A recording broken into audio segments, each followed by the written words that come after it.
Students, my self Navneet Kumar, your science teacher. आज हम लेकर आए हैं 10th क्लास के लिए लाइफ प्रोसेस चैप्टर का सेकेंड पार्ट।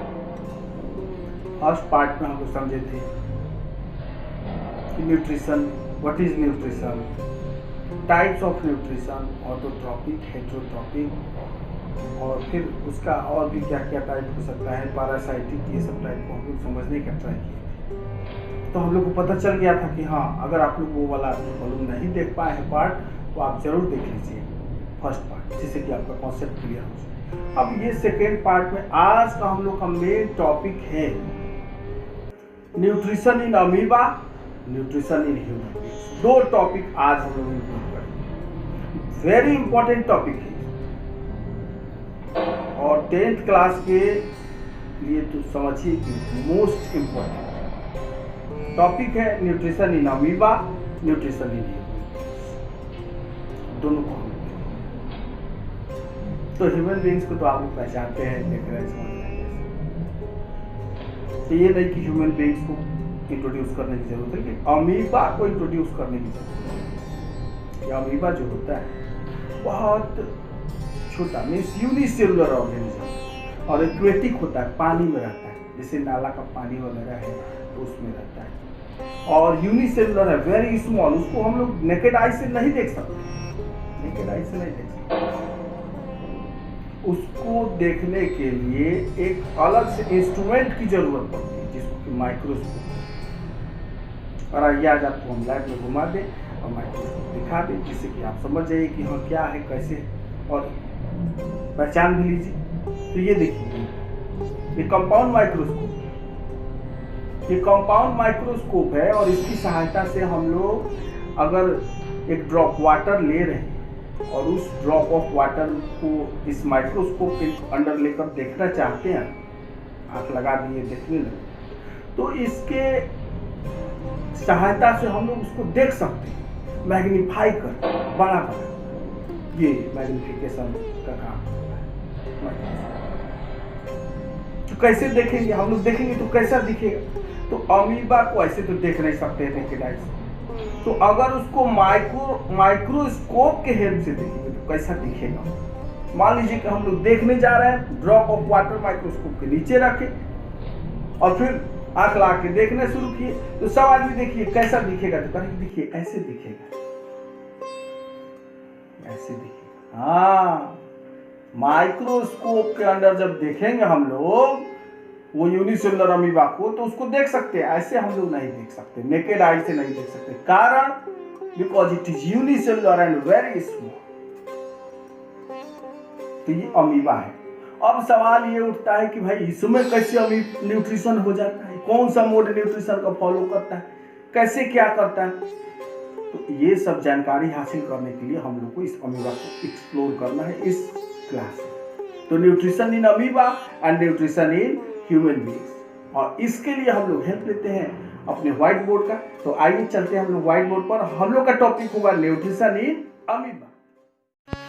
आज हम लोग अमीबा के बारे में पढ़ेंगे, और आप जानते हैं कि अमीबा कैसा जीव है, अभी आप देखे हैं जस्ट, और उसी के आधार को देखिए, उसको ध्यान में रखना है, उस चलते हुए अमीबा को ध्यान में रखना है पढ़ते समय कि हम लोग पढ़ाई क्या कर रहे हैं। आप चाहिए तो एक बार फिर से वो अमीबा देख सकते हैं, सिर्फ कंसंट्रेशन के लिए आपको, कि पढ़ाई के समय आपको उसको अपने ध्यान में रखना पड़ेगा। ये देखिए, ये जो अमीबा है, ये जो आपके सामने मूव कर रहा है, यही अमीबा है। इसकी खासियत, इसका इंट्रो हम देने जा रहे हैं, तो आप लोग ध्यान लाकर इसको अमीबा को अपने ध्यान में रखिए कि इसके बारे में हम लिख रहे हैं, इसके बारे में बता रहे हैं, ये नहीं कि कोई दूसरा एनिमल है, किसके बारे में पढ़ रहे हैं वो सबसे पहले। तो आइए इंट्रोडक्शन आपके सामने, क्या इंट्रो? तो इंट्रो में सबसे पहले कि अमीबा का हैबिटेट, तो एक्वेटिक होता है, पानी में रहता है। फाइलम, आप तो जानते हैं, पढ़ चुके हैं पिछले क्लास में कि अमीबा प्रोटोजोआ फाइलम से बिलोंग करता है, प्रोटोजोआ, जिसका सारा का सारा यूनिसेलुलर एनिमल का ये फाइल यूनिसेलुलर रहेगा। ये सबसे पहली शर्त है, प्रोटोजोआ के लिए पहली शर्त है यूकैरियोटिक यूनिसेलुलर, यूकैरियोटिक होना चाहिए और यूनिसेलुलर होना चाहिए। तो फाइलम प्रोटोजोआ, फिर इसका क्या, तो बोला है कि देखिए इसका level of organisation, level of organisation की बात करते हैं तो लेवल ऑफ ऑर्गेनाइजेशन इसका सेलुलर लेवल है, सेल से ही बना होता है, सेल से ऊपर का कंस्ट्रक्शन इसमें नहीं हुआ रहता है, टिश्यू ये सब अभी कुछ नहीं हुआ रहता है। तो क्या, तो बोला कि देखिए ये सेलुलर हो गया। और क्या है, तो कह रहा है कि देखिए इसमें न्यूट्रिशन जो हम लोग को मेनली पढ़ना है, न्यूट्रिशन, ये ध्यान लगा लीजिए कि न्यूट्रिशन इसमें हेटेरोट्रॉपिक होता है, न्यूट्रिशन इसमें हेटेरोट्रॉपिक होता है। तो आप बोलिए क्या है हेटेरोट्रॉपिक, क्या है हेटेरोट्रॉपिक, तो बोला कि देखिए हेटेरोट्रॉपिक का मतलब हो गया कि हेटेरोट्रॉपिक में भी होलोजोइक होता है। हम तो पहले ही बता चुके हैं कि अगर आप पहले वाला पार्ट नहीं देखे हैं तो देख लीजिए उसको ध्यान से, उसमें टाइप्स ऑफ न्यूट्रिशन को डिस्क्राइब करने का ट्राई किया गया है, न्यूट्रिशन को एक्सप्लोर करने का ट्राई किया गया है, बहुत इंपॉर्टेंट पार्ट है। तो ये जो हो गया कि हेटेरोट्रॉपिक में होलोजोइक, तो कह रहा है कि अरे हम लोग तो पिछले पार्ट में पढ़े थे कि होलोजोइक न्यूट्रिशन को कंप्लीट करने के लिए 5 स्टेप्स को पूरा करना ही।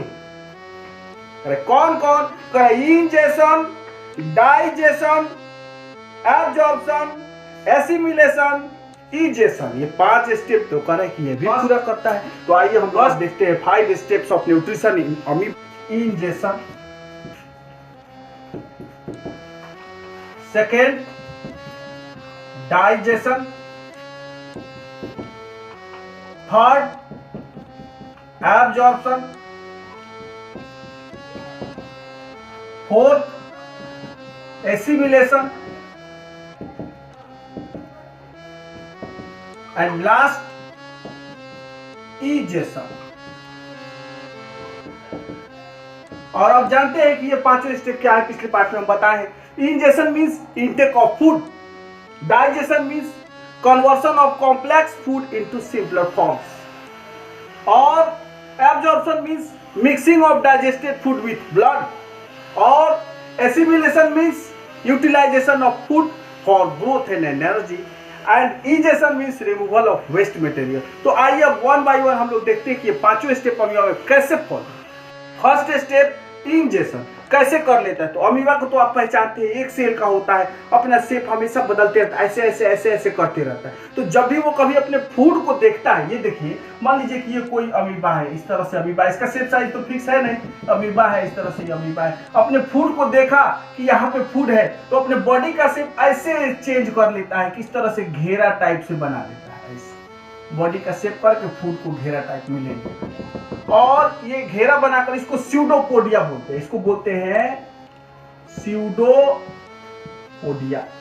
अपने स्यूडोपोडिया को इस तरह से ग्रो करता है कि फूड को इंसर्किल कर ले, और फिर क्या करता है कि अपने सेल के अंदर फूड को ले लेता है और इस तरह से बंद कर दिया, इस तरह से इसके अंदर फूड आकर बंद हो गया, और ये एक वैक्यूल नया क्रिएट हो गया जिसको फूड वैक्यूल बोलते हैं। Food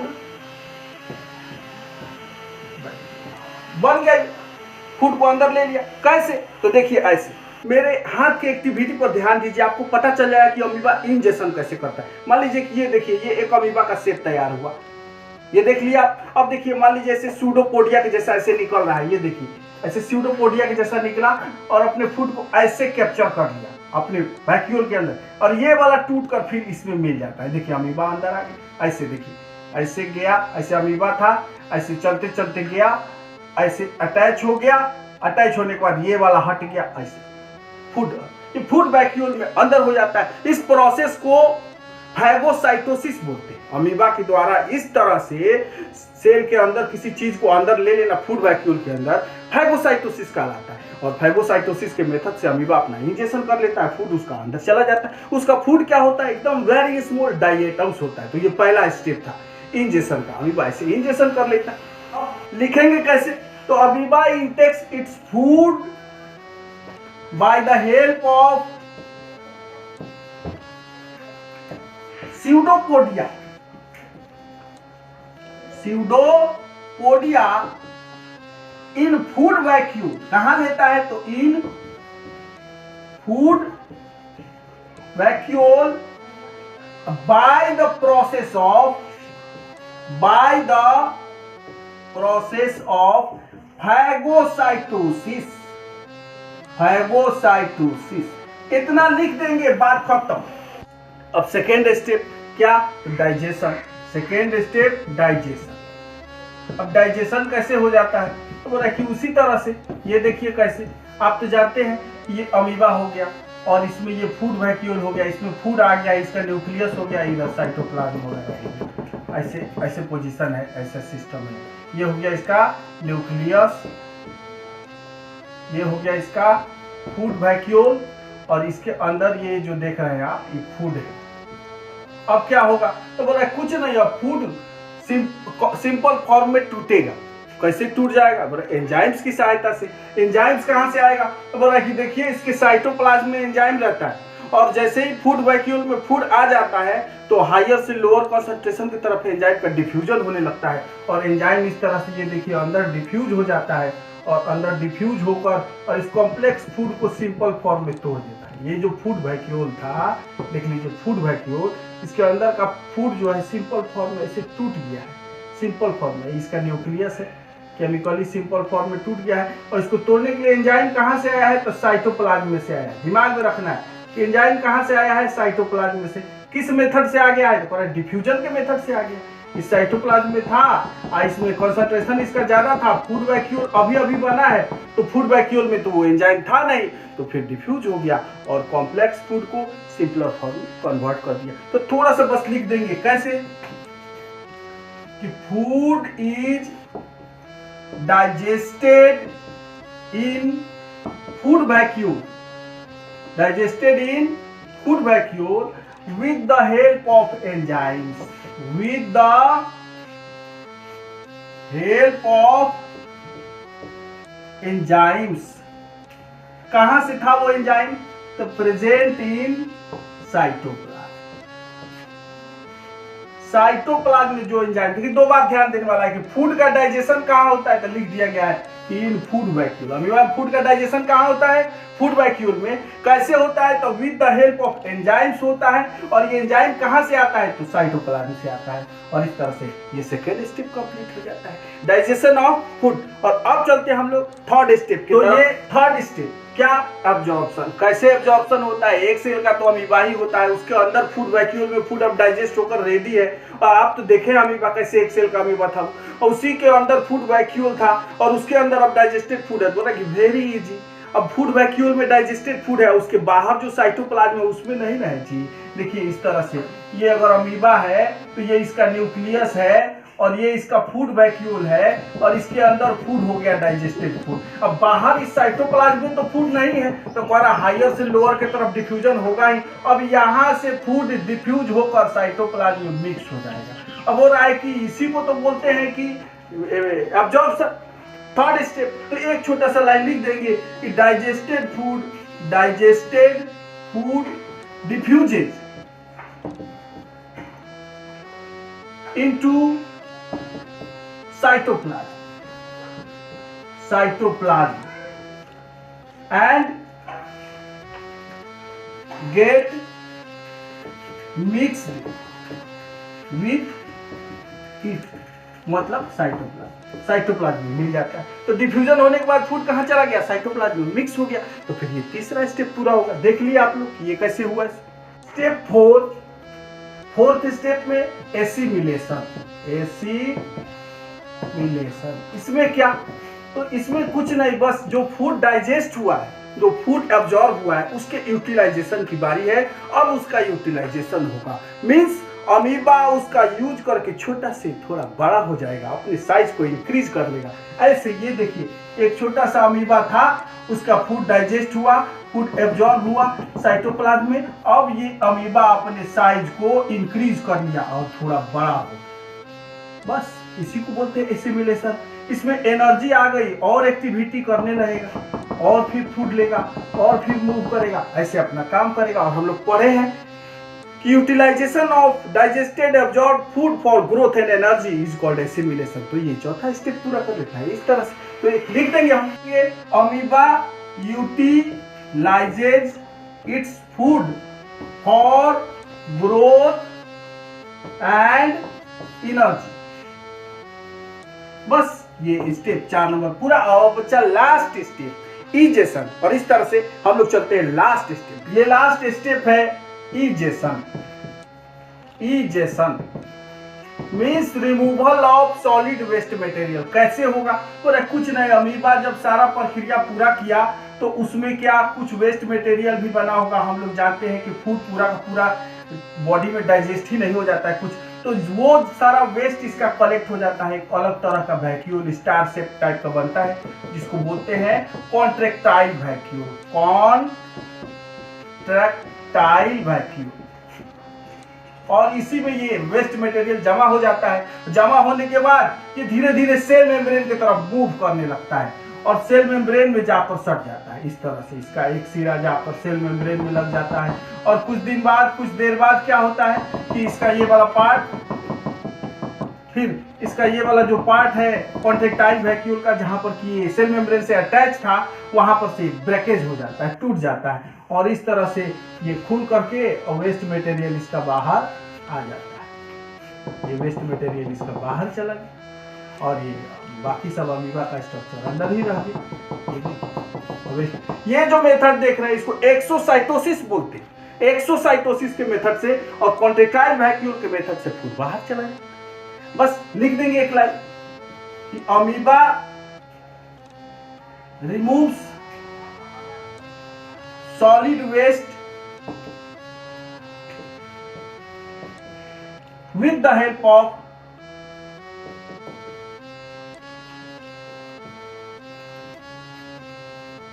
with the method of exocytosis, with the help of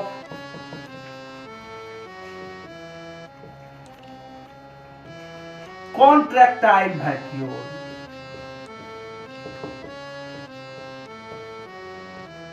हो गया अमीबा। ये अमीबा में न्यूट्रिशन का स्टेप था और देखिए इसको हम वन बाय वन समझाने का ट्राई किए। वेरी इजी है, कैसे लिखना है ये भी हम आपको पूरी तरह से बता दिए। अब अगर एग्जाम में आता है ये क्वेश्चन तो हम लोग ऐसे ही लिख देंगे और इसके लिए जो वैल्यूएबल बोर्ड पिक्स है वो सब का सब हम दिए रहेंगे, जिससे कि आपको नोट्स बनाने में इजी रहेगा। अब हम लोग चलते हैं न्यूट्रिशन इन ह्यूमन बींग्स की तरफ। तो आइए पढ़ते हैं हम लोग न्यूट्रिशन इन ह्यूमन बींग्स। आइए सबसे पहले हम लोग देखते हैं ह्यूमन बींग्स का इंट्रोडक्शन। वो क्या है तो बोले देखिए इसका लेवल ऑफ ऑर्गेनाइजेशन जो होता है वो क्या है तो कह रहे हैं कि ये ऑर्गेन सिस्टम लेवल का होता है। ये किस सिस्टम का? Organ system.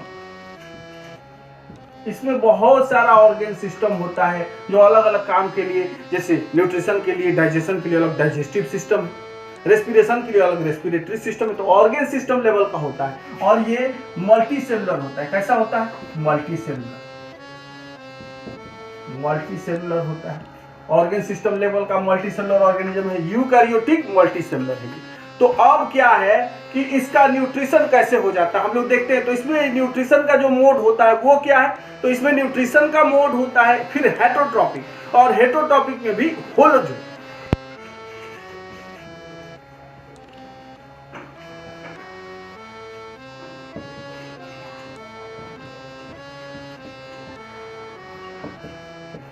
अगर होलोजोइक है तो फिर 5 स्टेप्स को तो उसको पूरा करना पड़ेगा। Ingestion, digestion, absorption, assimilation, egestion, ये 5 स्टेप तो पूरा करना पड़ेगा। तो वन बाय वन हम लोग जानेंगे कि ह्यूमन बींग्स में ये 5 स्टेप कैसे पूरा हो जाता है। तो आइए हम लोग देखते हैं steps of nutrition in human beings. Steps of nutrition in human beings. तो first step ingestion. First step ingestion. कैसे ह्यूमन बींग्स में इंजेशन हो जाता है तो हम लोग अच्छी तरह जानते हैं कि ह्यूमन बींग्स कोई भी फूड आइटम अपना हाथ की सहायता से उठाकर मुंह में डाल लेता है। तो हम लोग लिख सकते हैं कि ह्यूमन बींग्स इनटेक फूड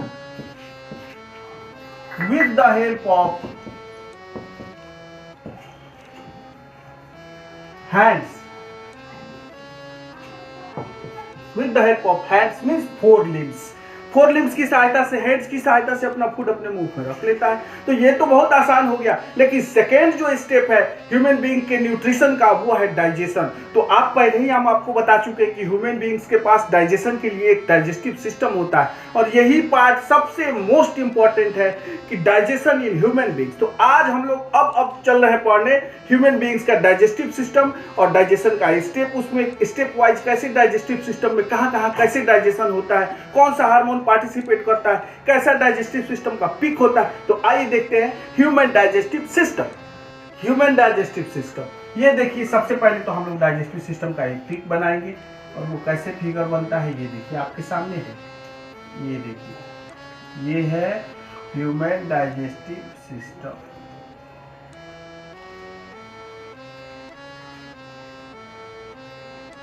ये है ह्यूमन डाइजेस्टिव सिस्टम जिसका कि हम लोग बना रहे हैं। अंदर का ये स्ट्रक्चर है और ये स्ट्रक्चर देखिए इस तरह से यहाँ पर ये छोटा सा स्ट्रक्चर होता है।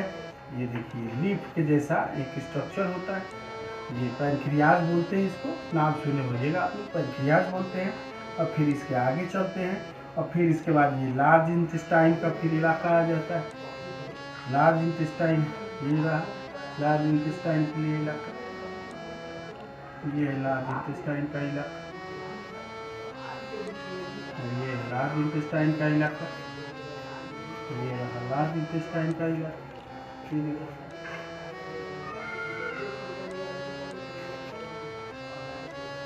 ये लार्ज इंटेस्टाइन का इलाका हो,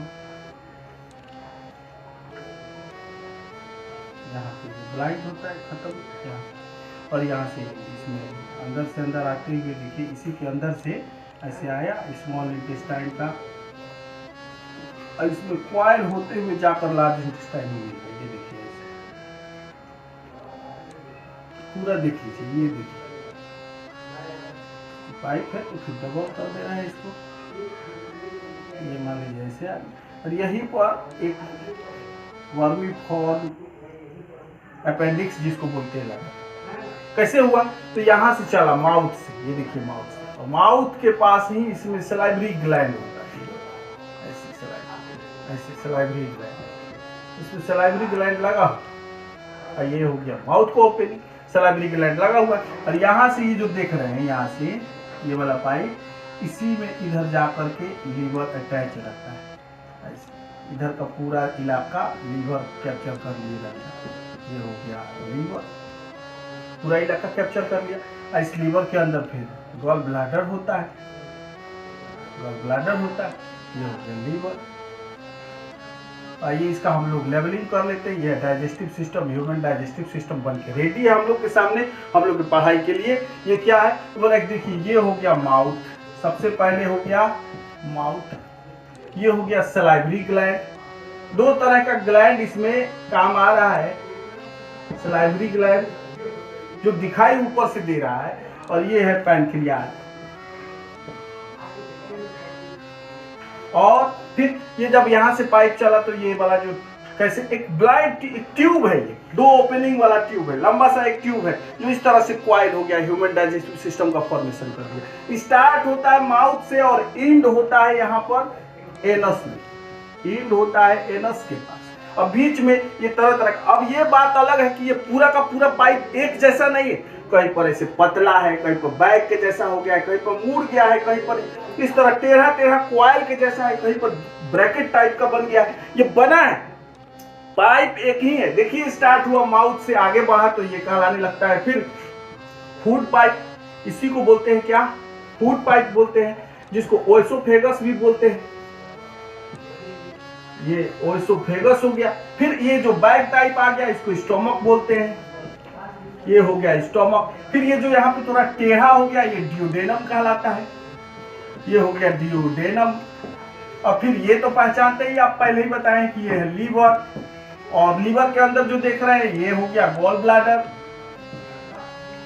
ये हो गया गॉल ब्लैडर। फिर क्या है कि जब ये डियोडेनम से पाइप ये अंदर क्वाइल होने लगता है तो ये कहलाता है स्मॉल इंटेस्टाइन, ये हो गया स्मॉल इंटेस्टाइन, स्मॉल इंटेस्टाइन।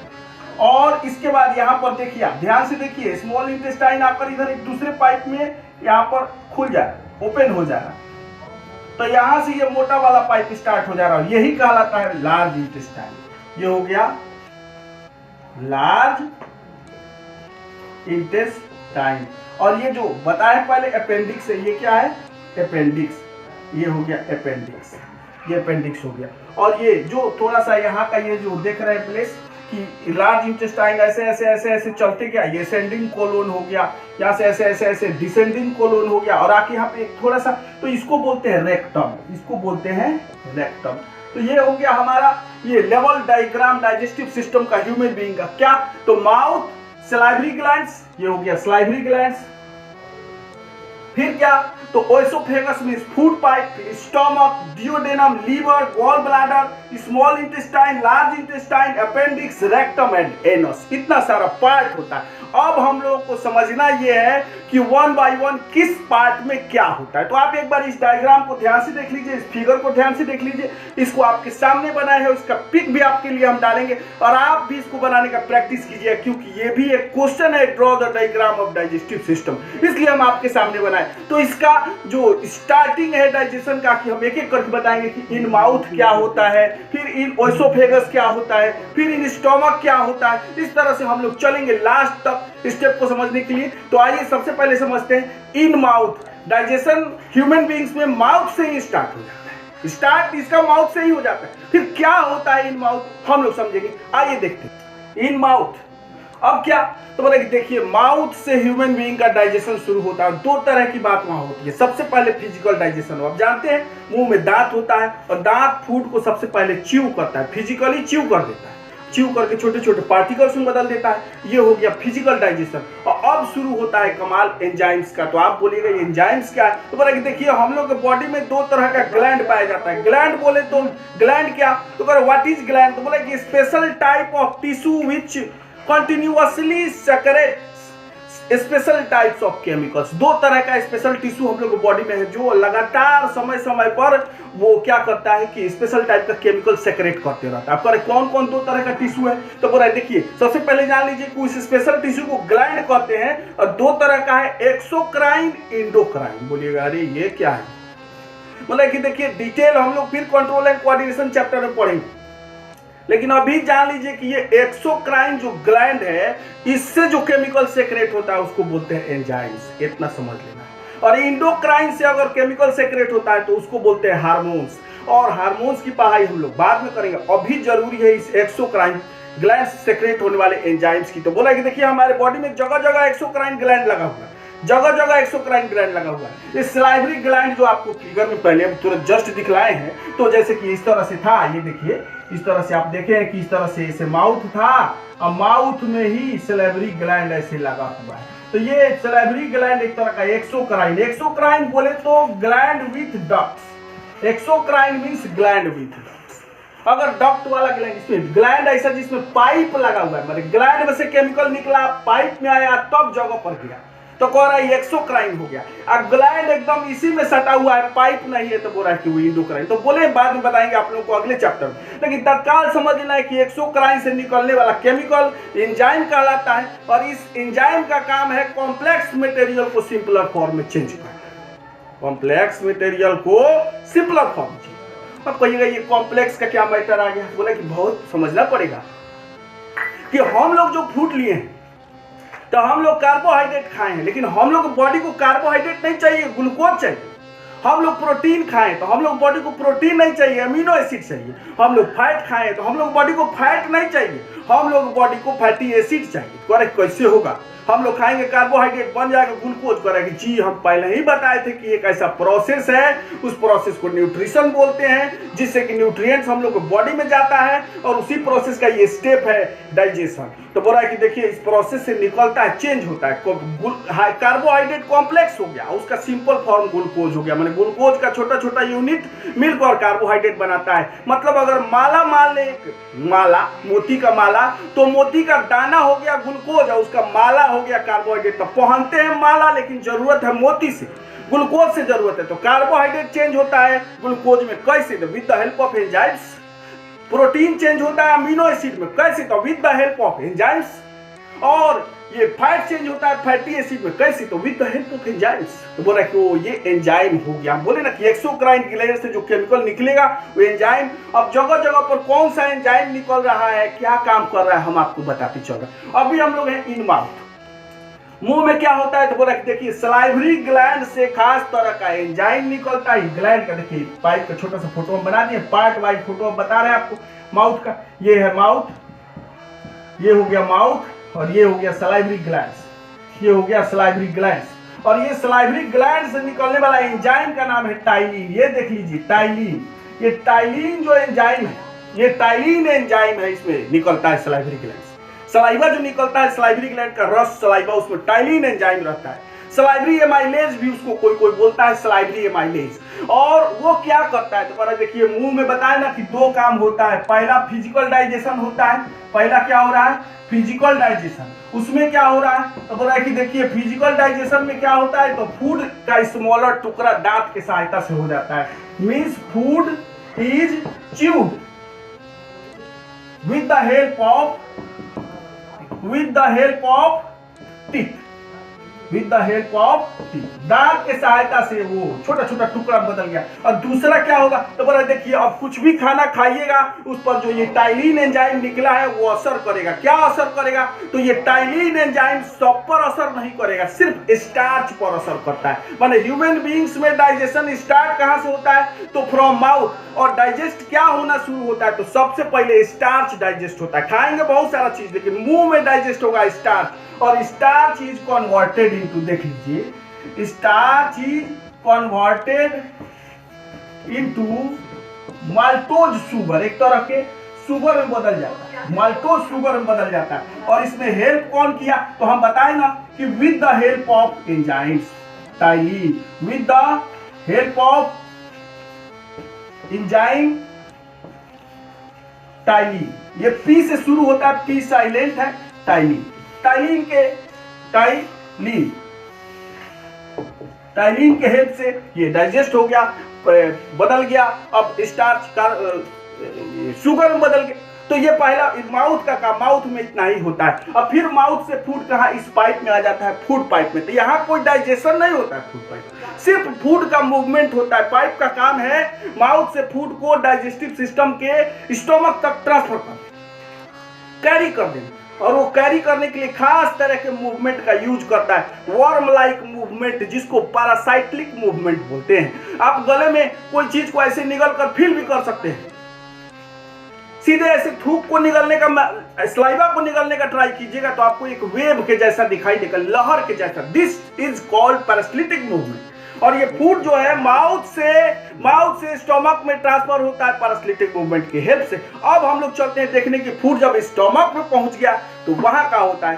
अब इन स्टोमक में फूड का क्या होता है, तो देखिए स्टोमक में फूड का क्या होता है, हम वन बाय वन बताते हैं। देखिए सबसे पहले फूड जब स्टोमक में पहुंच जाता है तो एक मूवमेंट शुरू हो जाता है, और स्टोमक रेगुलरली कॉन्ट्रैक्ट करने लगता है, रिलैक्स ऐसे ऐसे। तो स्किन का बना हुआ मस्कुलर बैग है। अब बैग में किसी चीज को रख कर, चावल दाल सब्जी सबको रख कर, हलवा को रख कर, अब बैग को ऐसे ऐसे ऐसे ऐसे कीजिए तो क्या हो जाएगा, एक बार है कि वो पेस्ट टाइप का बन जाएगा, पेस्ट टाइप का बन जाएगा, एकदम से फेटा जाएगा, मिक्स हो जाएगा। तो सबसे पहले ये होता है कि फूड क्या होता है, सबसे पहले कि फूड हो जाता है, मिक्स हो जाता है। तो बाई कि food gate mixed, food gate mixed by continuous movement of stomach. Stomach के कंटिन्यूअस मूवमेंट के चलते पहले क्या हुआ कि फूड तो मिक्स हो गया बढ़िया से।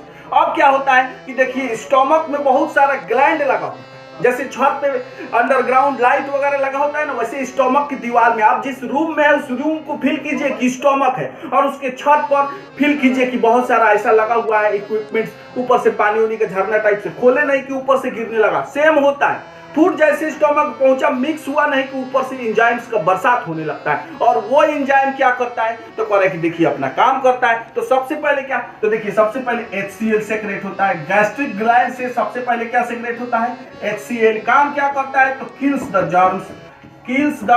जर्म्स। अगर कोई जर्म आ गया है फूड में तो ट्राई करता है HCl की पहले उसको हम किल कर दें। और दूसरा भी काम करता है, kills the germs and creates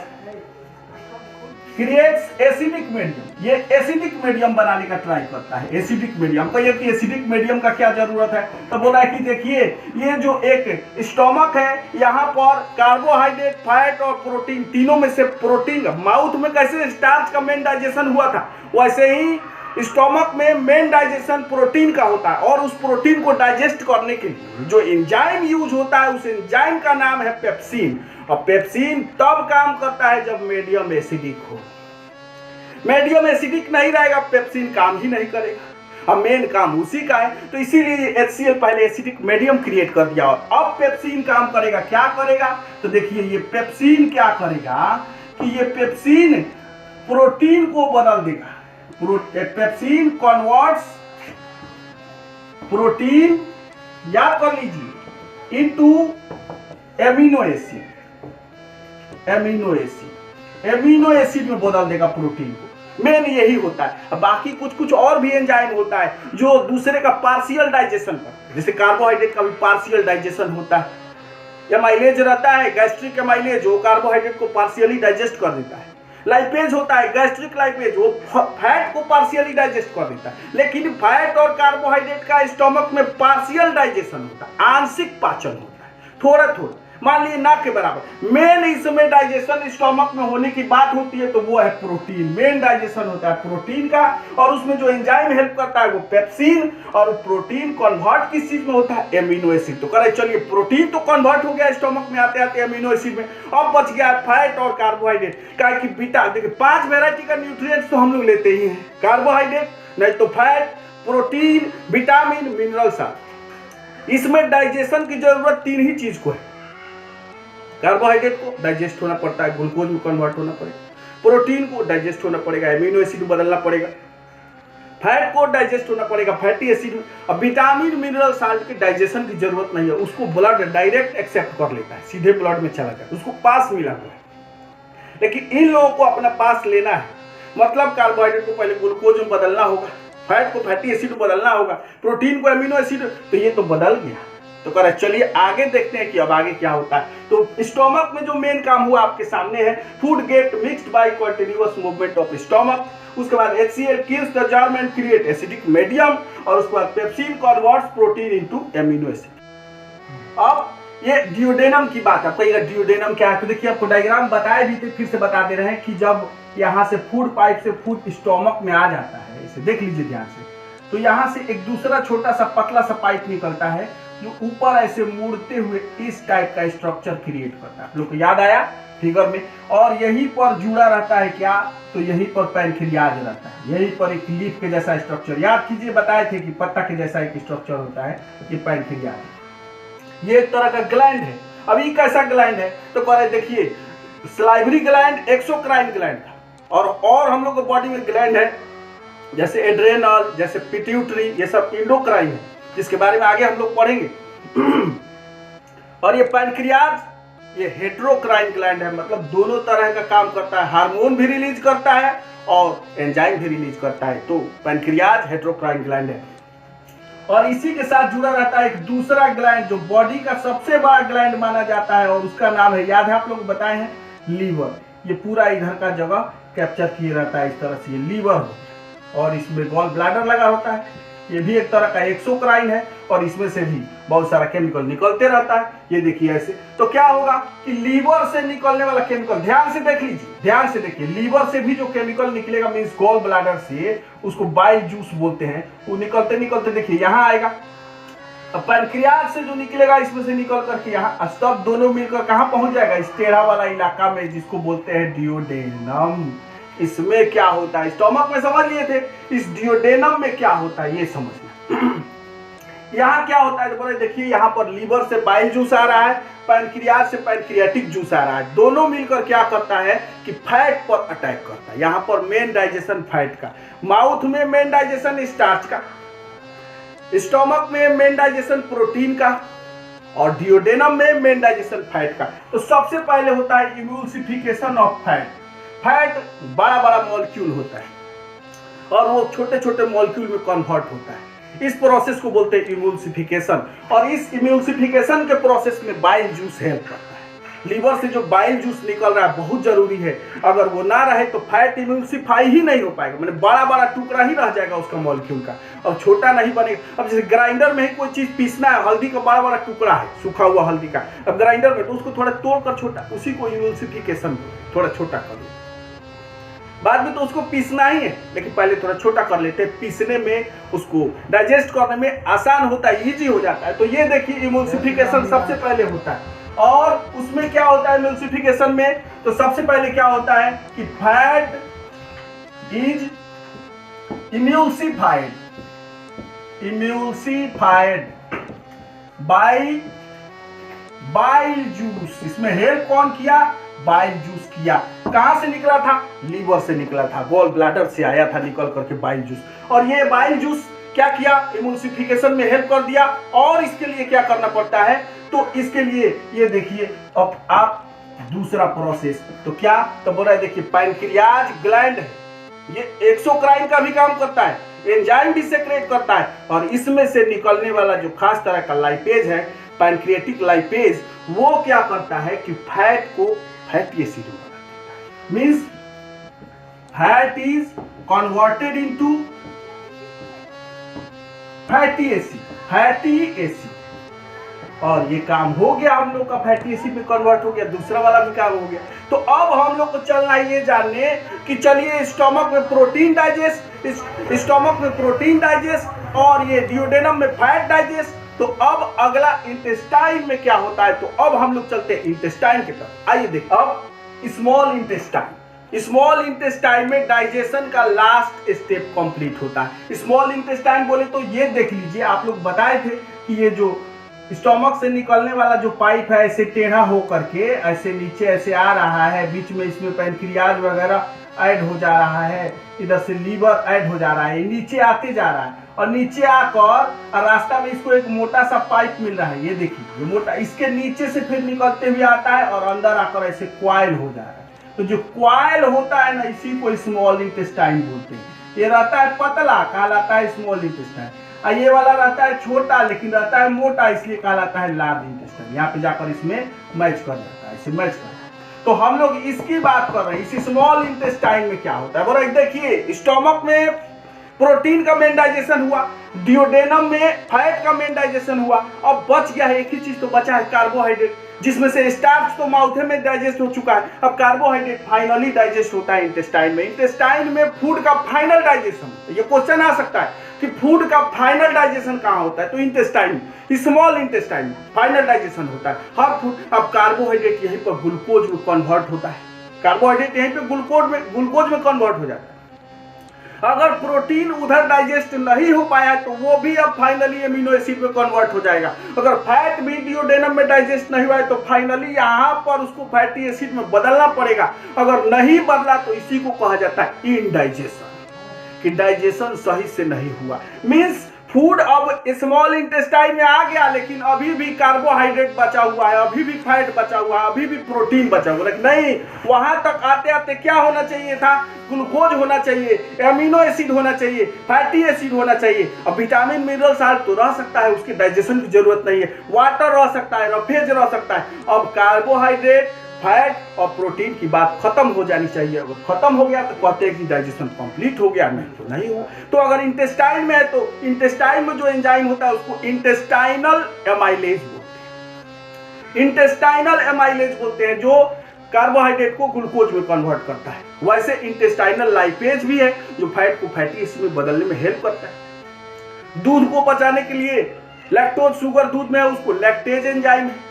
कोई फल और खाए हैं उसमें अगर कोई शुगर है तो उसको करने के लिए फ्रक्टोज शुगर अगर हमारे पास है उसको डाइजेस्ट करने के लिए फ्रक्टेज एंजाइम है। इस तरह इसमें बहुत एंजाइम का कलेक्शन होता है इंटेस्टाइन में, लेकिन सबके बावजूद मेन काम कार्बोहाइड्रेट का डाइजेशन, ये याद रखना पड़ेगा। तो डाइजेशन आकर कंप्लीट हो जाता है स्मॉल इंटेस्टाइन और यहाँ पर ह्यूमन बीइंग का डाइजेशन खत्म।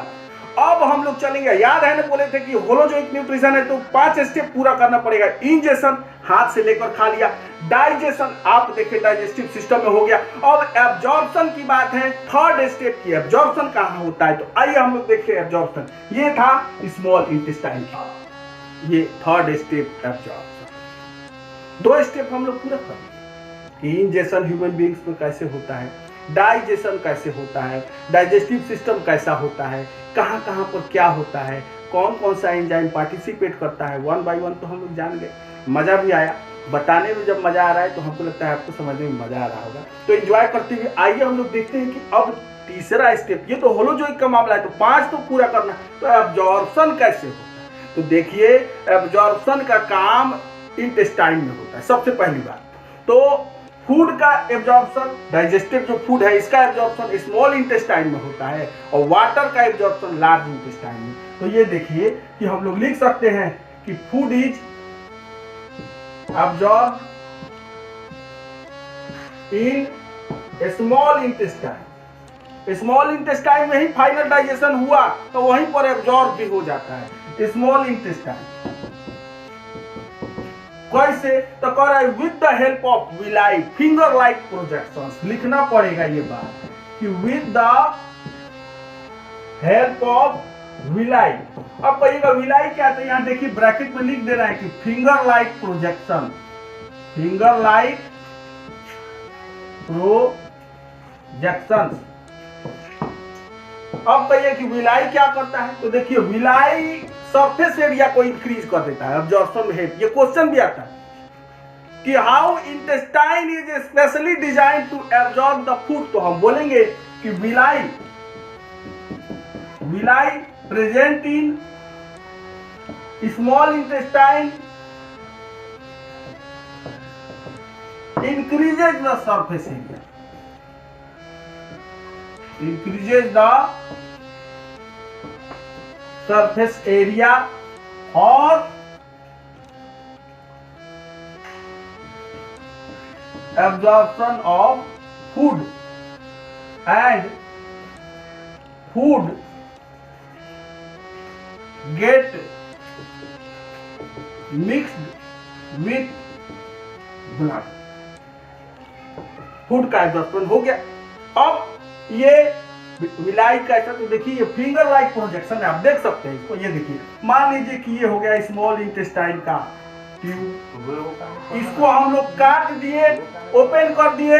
ओपन करने के बाद क्या, तो उसके दीवार में ये देखिए ऊपर नीचे का जो उसका दीवार उसको तौलिया के जैसा, ये देखिए ऐसा ऐसा ऐसा ऐसा टॉवेल के जैसा, ऐसा जैसे तौलिया में फर होता है उस तरह से। और नीचे ब्लड का पाइप, नीचे ब्लड का पाइप, ये हो गया ब्लड स्ट्रीम, ब्लड फ्लो कर रहा है। अब यहाँ पर डाइजेस्ट, ये अंदर का सीन है, प्रस्तुत हो रहा है यहाँ पर, ये डाइजेस्टेड फूड है। अब इससे होकर के ब्लड स्ट्रीम में मिक्स हो गया, बस एब्जॉर्प्शन खत्म। और वाटर का एब्जॉर्प्शन लार्ज इंटेस्टाइन, यहाँ पर लिख देंगे हम लोग कि water is absorb in large intestine. हो गया एब्जॉर्प्शन खत्म। अब हम लोग चलेंगे पांचवें पार्ट पर, एसिमिलेशन। तो ये है फोर्थ पार्ट, एसिमिलेशन, मतलब utilisation of digested and absorb food.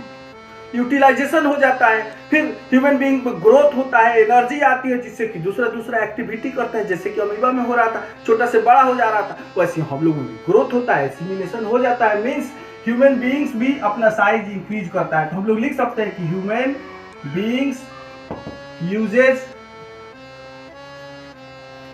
food for growth and energy, growth and energy, इसका ग्रोथ एनर्जी के रूप में यूज होता है, उसकी प्रोडक्शन के लिए दिखाई देता है।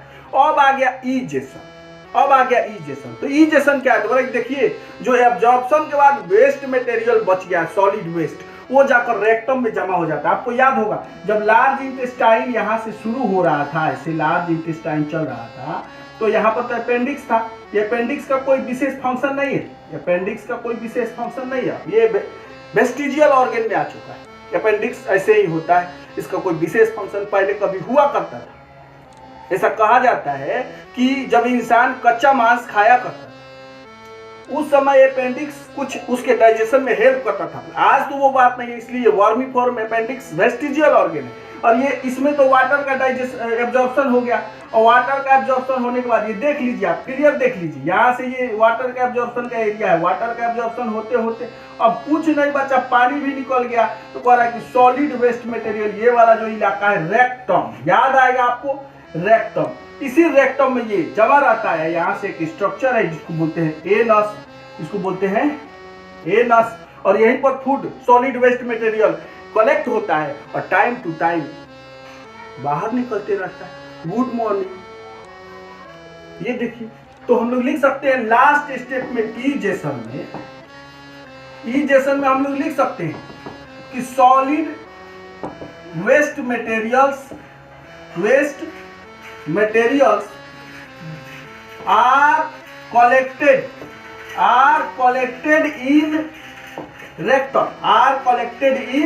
rectum and removed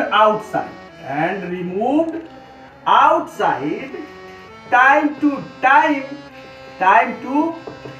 बाहर निकल। ये 5वां स्टेप, 5 स्टेप ह्यूमन बीइंग का पूरा हो गया।